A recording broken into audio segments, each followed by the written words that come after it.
കഴിഞ്ഞ കുറേ നാളുകളായിട്ടുള്ള ചർച്ചകൾക്ക് വിരാമം ഇട്ടുകൊണ്ട് ശ്രീ വി ഡി സതീശൻ്റെ നേതൃത്വത്തിലുള്ള 21 അംഗ മന്ത്രിസഭ കേരളത്തിൽ അധികാരമേറ്റത് നമ്മൾ അറിഞ്ഞതാണ്.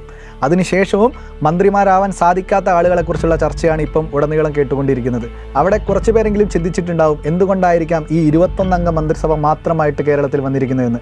അതുമായി ബന്ധപ്പെട്ടാണ് നമ്മൾ 91-ാം ഭരണഘടനാ ഭേദഗതി എന്ന് പറയുന്ന നമ്മുടെ PSCയിൽ നമ്മൾ പഠിച്ചിരിക്കേണ്ട ഒരു ഭേദഗതിയെക്കുറിച്ച്, ഒരു ഭരണഘടനാ പ്രൊവിഷൻസിനെ കുറിച്ച് നമ്മൾ അറിഞ്ഞിരിക്കേണ്ടത്. ഈ 91-ാം ഭരണഘടനാ ഭേദഗതിയിലൂടെ കൂട്ടിച്ചേർക്കപ്പെട്ട 2 ആർട്ടിക്കിളുകളാണ് 75(1)A എന്ന് പറയുന്നതും 164(1)A എന്ന് പറയുന്ന 2 ആർട്ടിക്കിളുകൾ.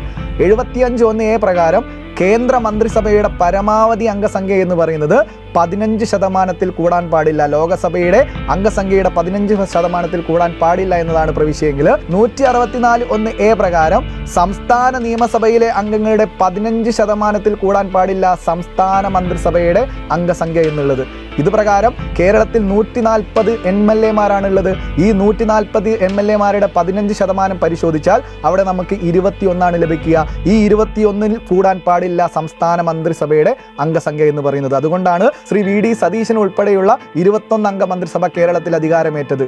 ഇതോടൊപ്പം നമ്മൾ അവിടെ മനസ്സിലാക്കേണ്ട മറ്റൊരു ക്ലോസ് കൂടിയുണ്ട്.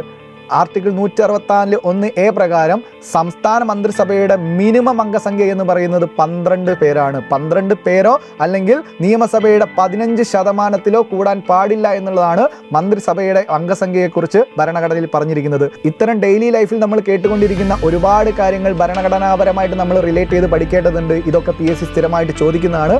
ഈ കാര്യങ്ങളെക്കുറിച്ചൊക്കെ അറിഞ്ഞിരിക്കാൻ നിങ്ങൾ നേരെ സൈലം PSCയുടെ പുതിയ LDC 2027 ബാച്ചിലേക്ക് വരിക. അവിടെ കോൺസ്റ്റിറ്റ്യൂഷനുമായിട്ട് ഞാനും ഉണ്ടാവും. അപ്പോൾ അവിടെ ക്ലാസ്സിൽ വെച്ച് നമുക്ക് കാണാം. Thank you.